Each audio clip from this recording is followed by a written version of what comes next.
Hello, everybody. This is Pascal from Neutrality Studies, and today I'm talking to Dr. Asoka Bandarage, who's a Sri Lankan academic specializing in international development, political economy, conflict analysis, and more.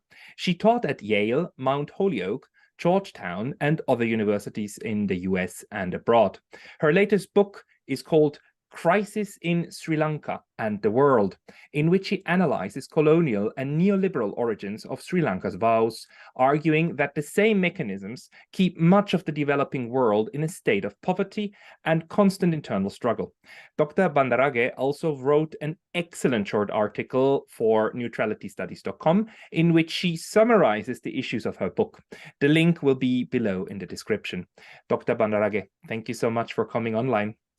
Thank you so much for having me. So maybe let me start with the first part, which is Sri Lanka as a model case for what's wrong with international relations that you like work on in your book. You write in the article that you wrote for me that the Sri Lankan crisis is an illustrative example of convergent global debt, fuel, and energy crisis facing much of the world. It is corporate media bias and narrative control that deflects from this analysis. So those are your words. Could you please explain why Sri Lanka is such a model case and what's going on in the global south? Yes, the Sri Lankan economic crisis, the debt crisis, has been portrayed mostly as an internal phenomenon due to corruption of the local government, mismanagement, inefficiencies, and so on.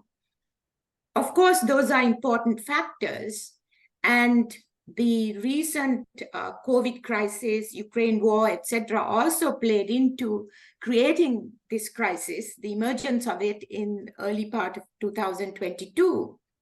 But these are sort of surface phenomena. I think the crisis is rooted in the global economic and financial system. And it is not a situation that is particular to Sri Lanka.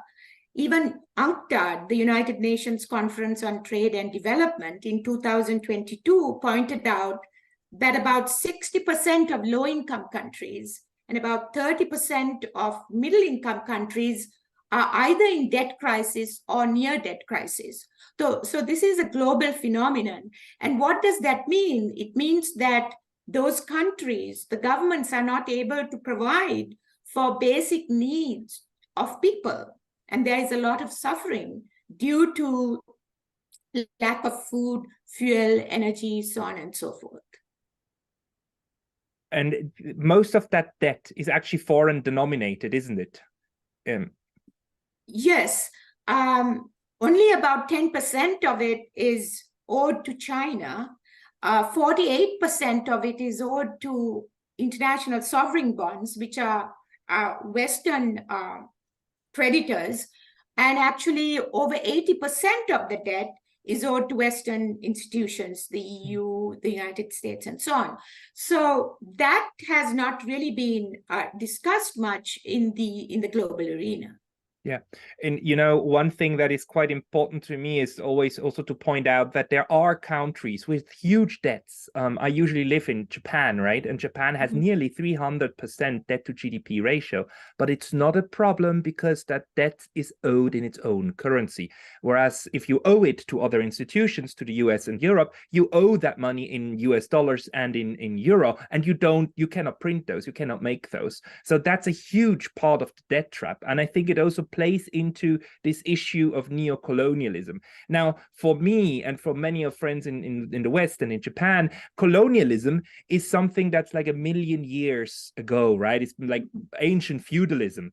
But I think this issue of colonialism looks very different from formerly colonized states, right? Could you maybe talk a little bit about how colonialism makes itself still felt today in countries like Sri Lanka?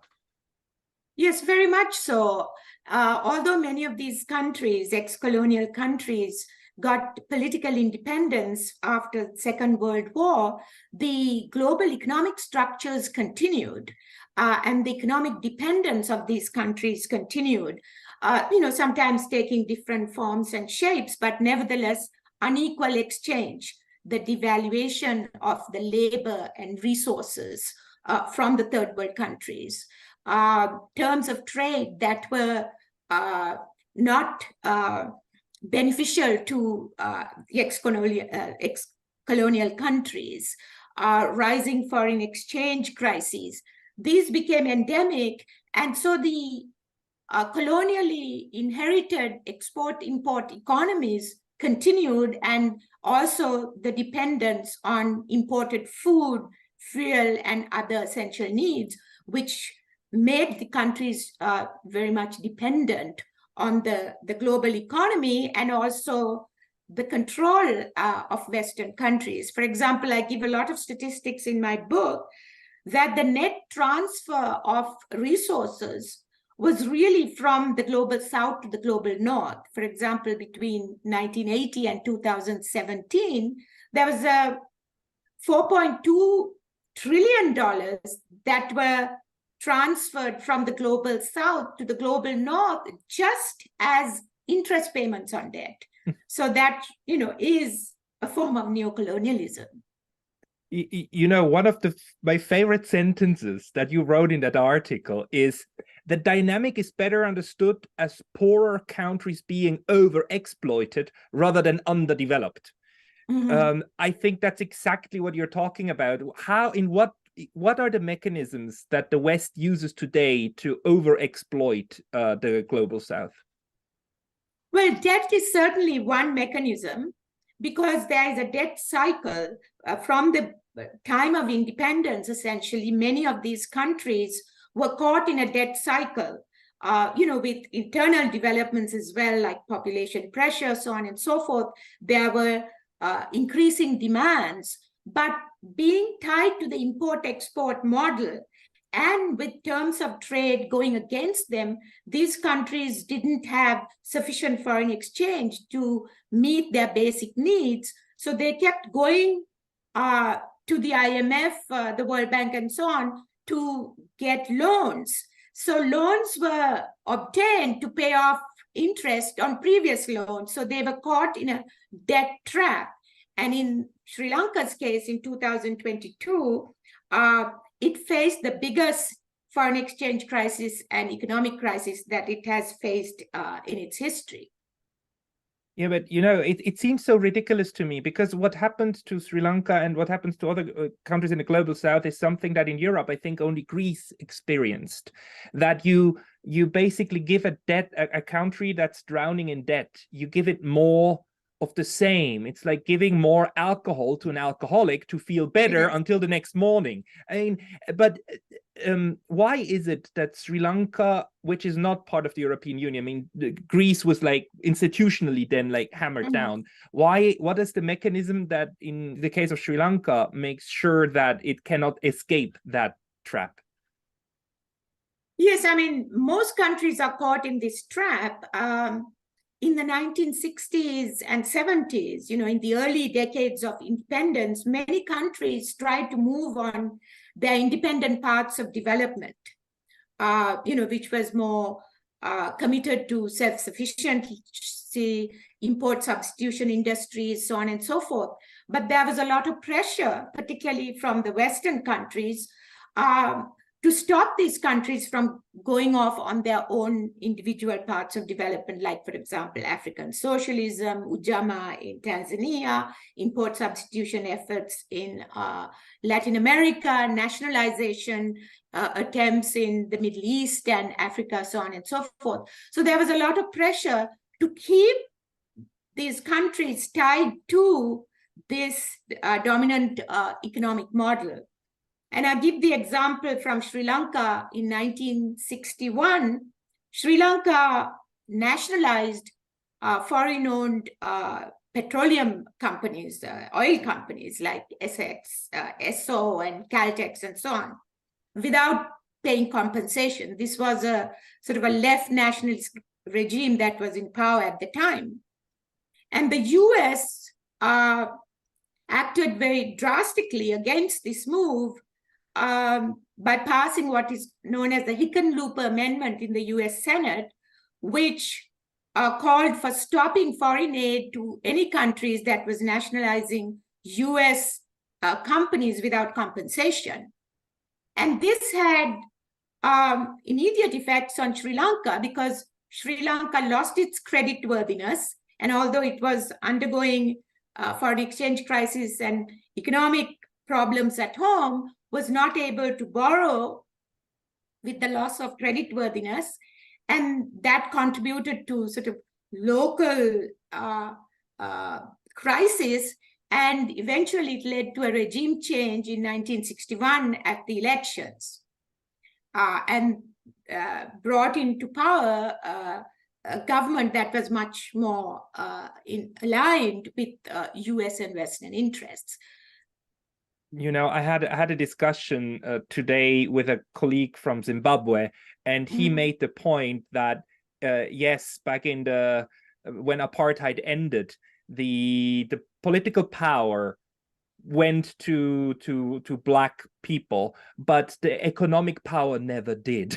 And the apparatus of apartheid always remained in South Africa, and from there then influenced also neighboring countries like Zimbabwe. And what you are also saying is that part of the trick of keeping the developing world dependent is they can have the political power, but they cannot have the revenue that the state could create if it was actually in charge of its own domestic economy. Is that more or less a correct understanding? Yes, because as I mentioned, in the 60s and 70s, and even going back to the 50s, many countries tried to stay away from the superpower struggle, the Cold War, and walk on their own paths of development, but there was a lot of pressure and resistance against that. So then you had the period of neoliberalism. Sri Lanka was the first country in Asia to experience neoliberal policies.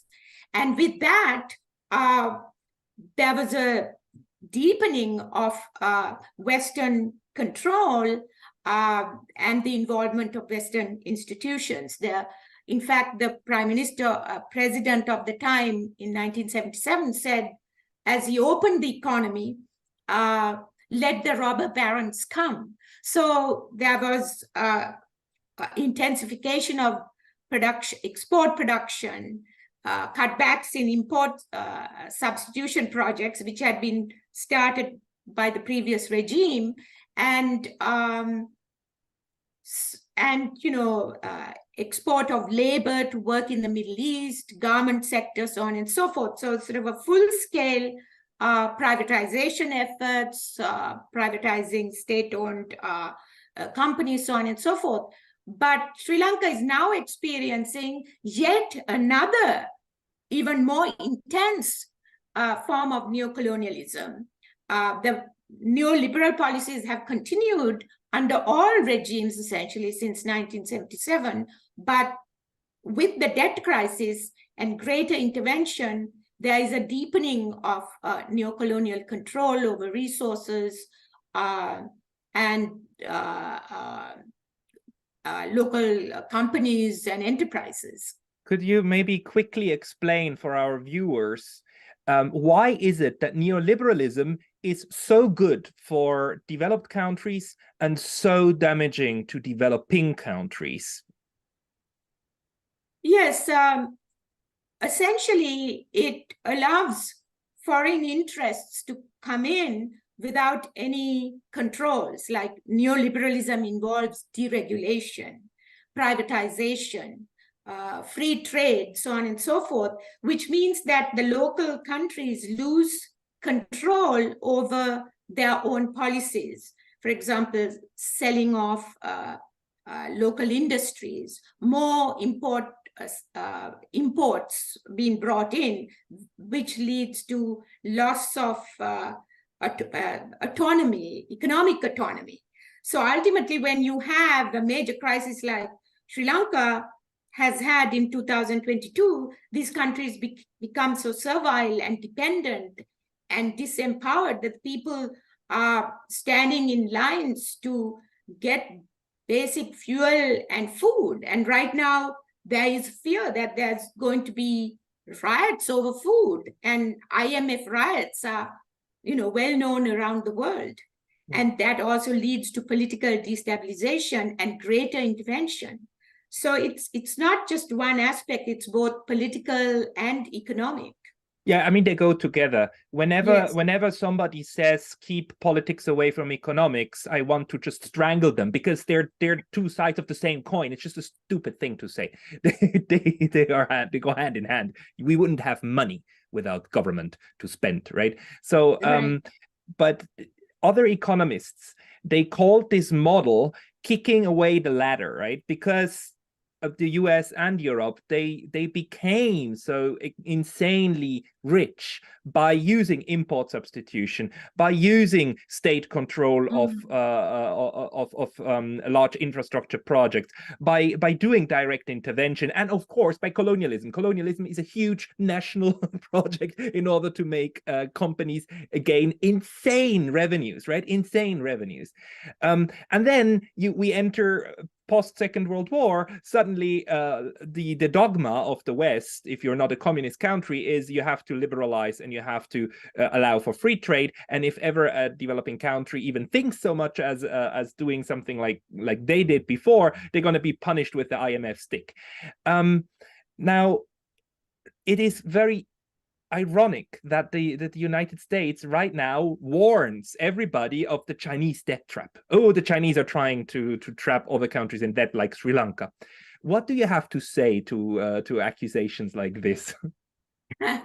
Yeah, because the Sri Lankan crisis is, as you pointed out, it's not just an economic crisis, it's a political crisis. I think we need to recognize that given Sri Lanka's strategic location in the Indian Ocean, in the maritime trade routes, there is a superpower rivalry over Sri Lanka, the Indian Ocean, and the so-called Indo-Pacific.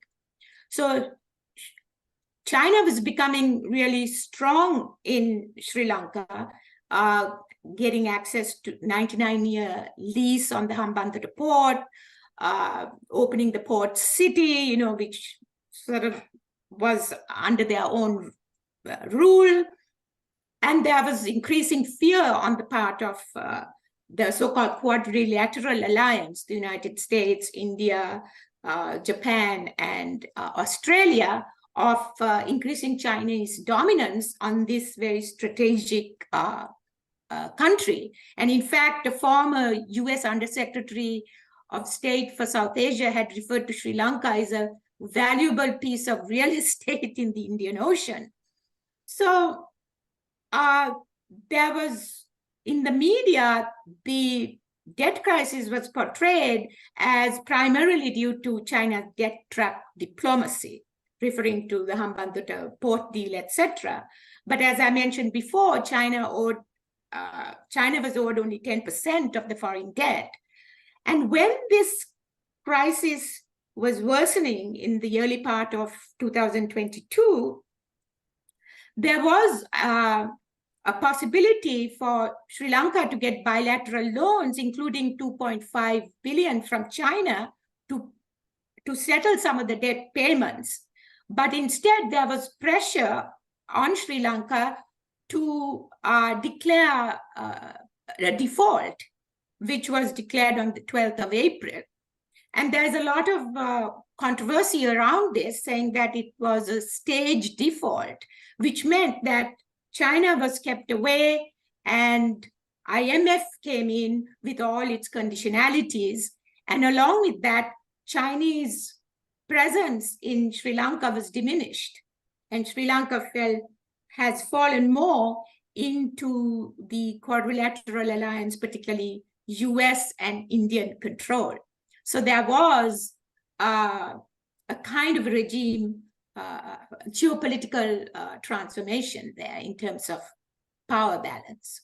Now, we have to talk about the security and foreign policy aspect. But before doing that, I would really like also to understand how do people inside Sri Lanka understand their own situation? I mean, in the West, basically, a lot of politicians and the general public, they believe most things that come from places of authority, especially from the government. The government could show them an apple and tell them this is a carrot, and then everybody will start calling it a carrot. That's how indoctrinated people in the West are these days. But in Sri Lanka, is this dynamic understood, or are Sri Lankans themselves now very weary about China, and do they blame others and think of the West as the savior, or what's the internal dynamic? Yeah, I mean, the Sri Lankan mainstream media essentially presents the same line as the Western media because, you know, there's many interconnections, and the governments and the elite are beholden to Western interests. I mean, they were trying to follow what was called a neutral policy. Not only Gotabaya Rajapaksa, but even prior presidents called for neutral policy. And even though it's a small, relatively weak country, they were trying to balance these powers, the China, the US and the West and India. But the economic crisis paved the way for, as I mentioned before, for the IMF and the Western interest to become really dominant. Again, in Sri Lanka, it really depends who you talk to. The mainstream media perspective is pretty much the same as in the West. But then among people who are in the know and people who are following the case very closely are very concerned about what's happening. They believe that there was a staged aspect to the default and the crisis, and that it has pushed Sri Lanka more into the IMF Western alliance. And there's great fear about Indian interference because India and the US are on one side of this power struggle over the Indo-Pacific.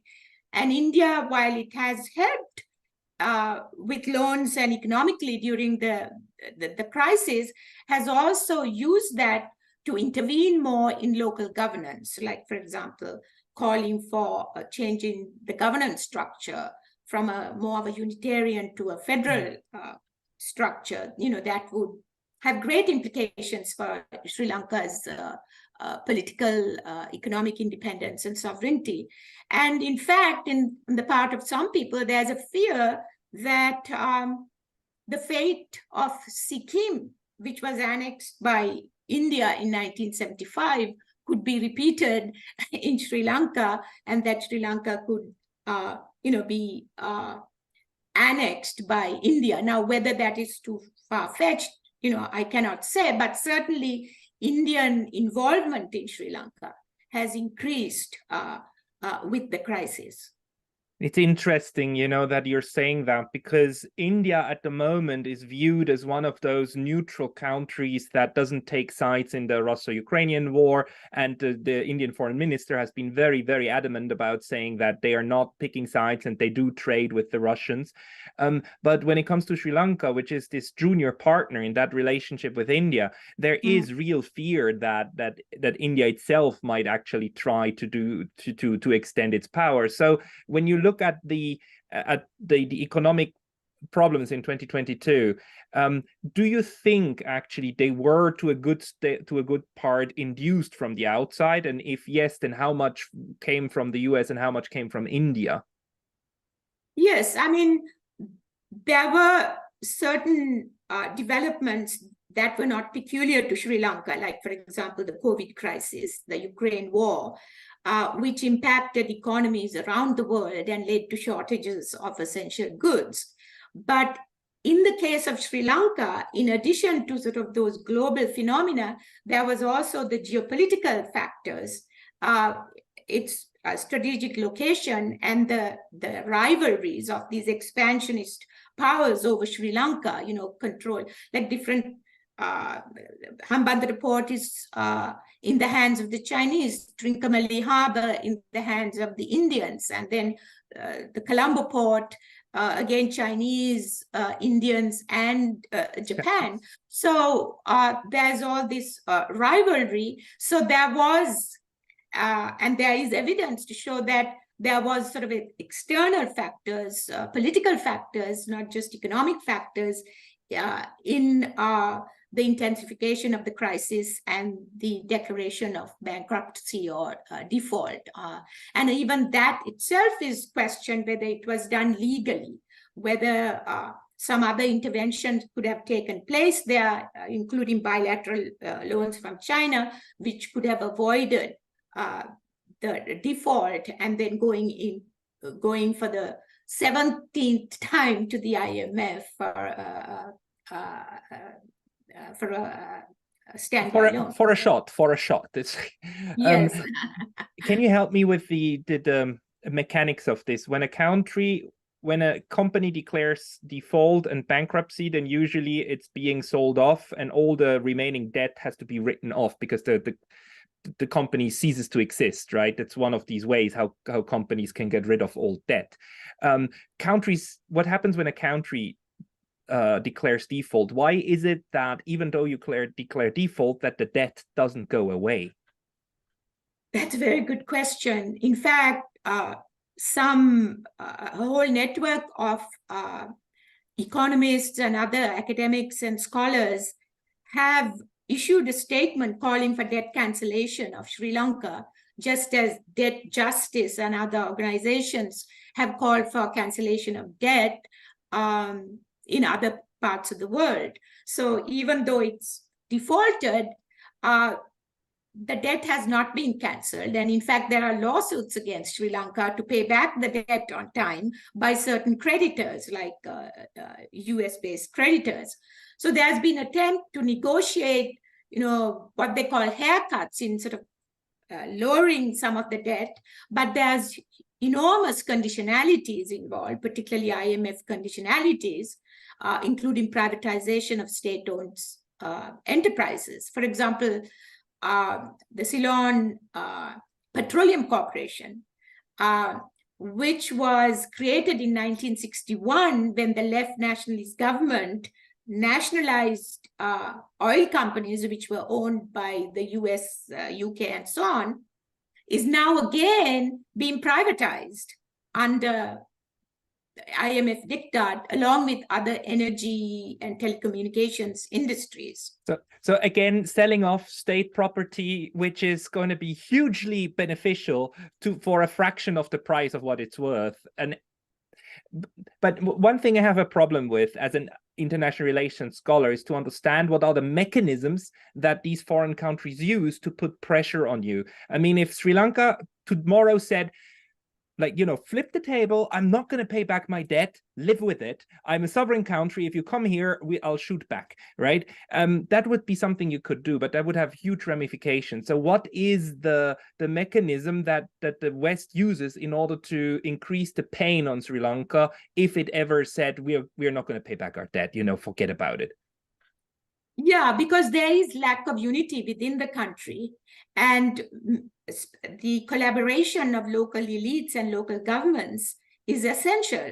Just as collaboration was essential to classical colonialism, collaboration is essential to neocolonialism. And in order to stay in power, even some of the more nationalist politicians have had to go along with these conditions, because the politicians are trying to stay in power, and there could be various kinds of threats. In the case of Sri Lanka and the previous president, we don't know for sure, what takes place, behind the scenes, but certainly threats of being taken to international court for war crimes, etc., could have been used in order to get them to go along with certain policies, So there is also much that is not known, but the general dynamics of political and economic control are known around the world.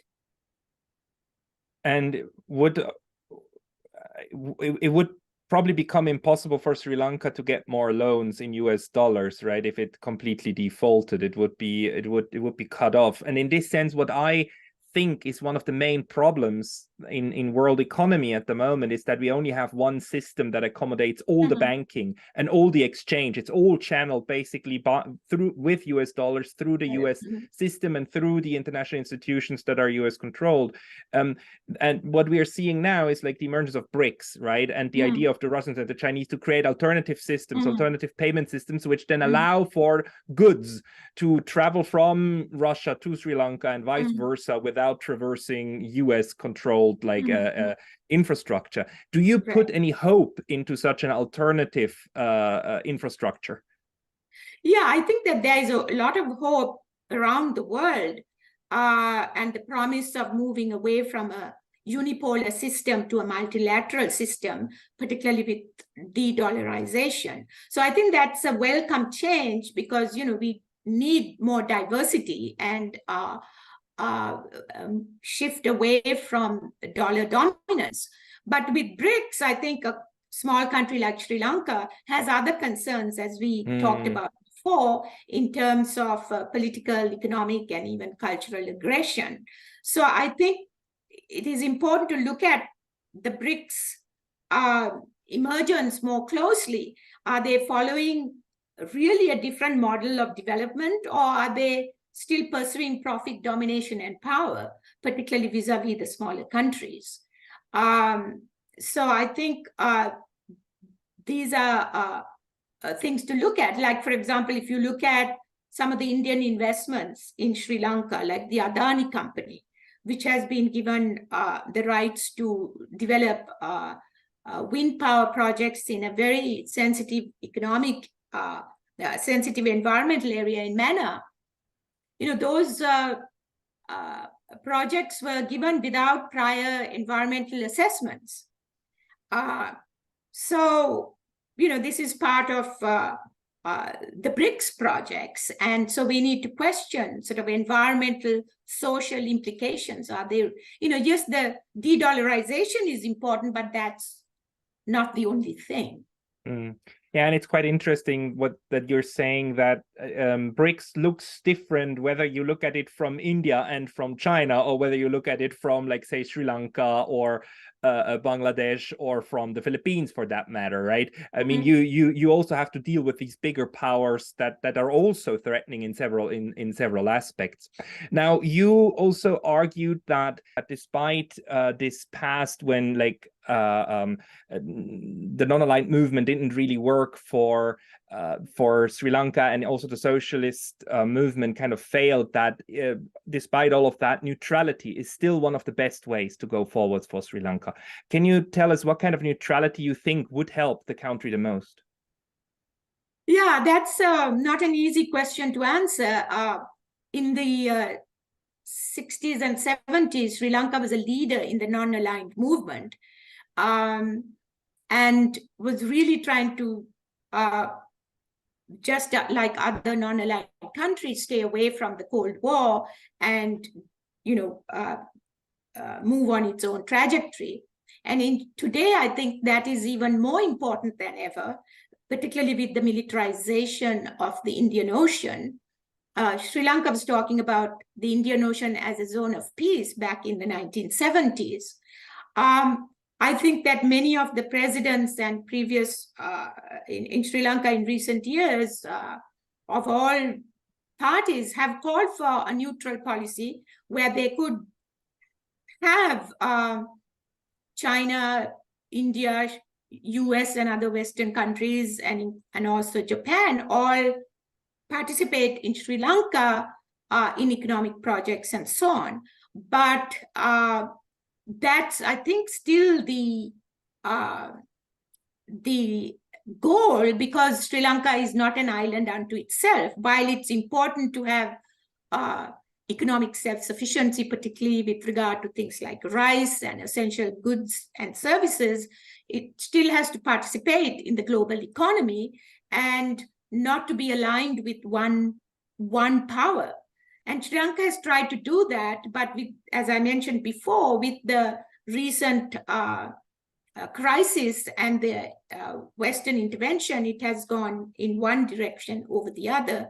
But there is a sort of a general feeling in the country that neutrality is the way to go, that Sri Lanka can't be just part of the Belt and Road Initiative or just part of the Quadrilateral Alliance, that it should have room to make its own decisions. And in order to do that, it has to be economically more independent. And Sri Lanka can't do that alone. I think that's where a global movement for whether it's debt cancellation or non-alignment has to be part of a global movement of countries coming together. A country like Sri Lanka cannot resist these dominant forces on its own.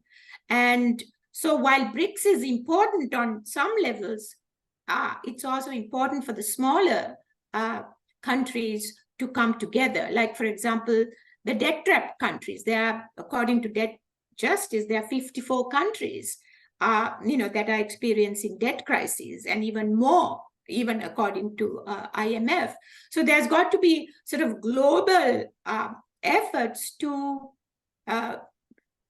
cancel debts or to extricate these countries from the debt cycle, which keeps them subordinate both economically and politically. Are you in any sense worried that maybe China might actually take over this debt trap strategy, or do you think China and Russia will use other will not do this? I don't know. I mean, I don't know what will happen in the future, but China has its own neocolonial ambitions. Although in Sri Lanka, China is seen as more a benevolent power than the West because of the whole Western colonial experience. But if you look at some of the problems with the Hambantota port and the port city, the environmental and social political implications, there is no assurance that China would not follow, at least in the future, its own neocolonial and domination. So I think that we have to question domination, profit, power at the global scale. I think we have to question the dominant economic model, whether it is China or India or the United States, they're all following the same path of profit-driven growth, while the environment is collapsing, while communities are collapsing. I think that even BRICS, we have to question if BRICS is really moving towards a sustainable model of development and social justice. I think those are the really overwhelming needs of not just of Sri Lanka, but of the world. And we need new institutions and new networks that put environmental sustainability and social justice before profit-making and political domination. The question is how to achieve that, right? So last question, because small and vulnerable countries have this problem that they're constantly at the receiving end of a very hurtful stick. Now, if you were not in charge of the world, but you were just in charge of Sri Lanka, if you were the prime minister and you have a supermajority in parliament, so basically you can change the laws and you can execute, what would be the policies that you would realize inside Sri Lanka? Yeah, I mean, this is a tricky question. The previous regime, the Gotabaya Rajapaksa, had a 2/3 majority in parliament. He was brought to power in a sort of a landslide victory. So he had the political power, but he couldn't avoid the economic crisis or the political crisis, which led to his ouster. So what this shows is that it's not just internal issue, but it's part of a global crisis, and there are global actors involved. So we cannot separate the internal from the external. That has been the case throughout, from colonialism to neocolonialism. So that's why, in a way, I wrote this book, Crisis in Sri Lanka and the World, because it's not just a Sri Lankan crisis, it's a global crisis. And we need to these are not particular to, of course, there are certain peculiarities, but this is part of a global crisis. So we need sort of more consciousness and understanding globally, because Sri Lanka is seen as that's, internal corruption and mismanagement, it led to the crisis there. But in the Western media and even academia for that matter, there is not a broader understanding of the global and historical dimensions of this crisis. That's absolutely right. That's why, Asoka Mandarage, I recommend everybody get a copy of your book. Also read the article on neutralitystudies.com to foster that understanding. And I hope we stay in touch in order to discuss again, like, possible ways out of the crisis. Thank you so much for the opportunity. I really appreciate it.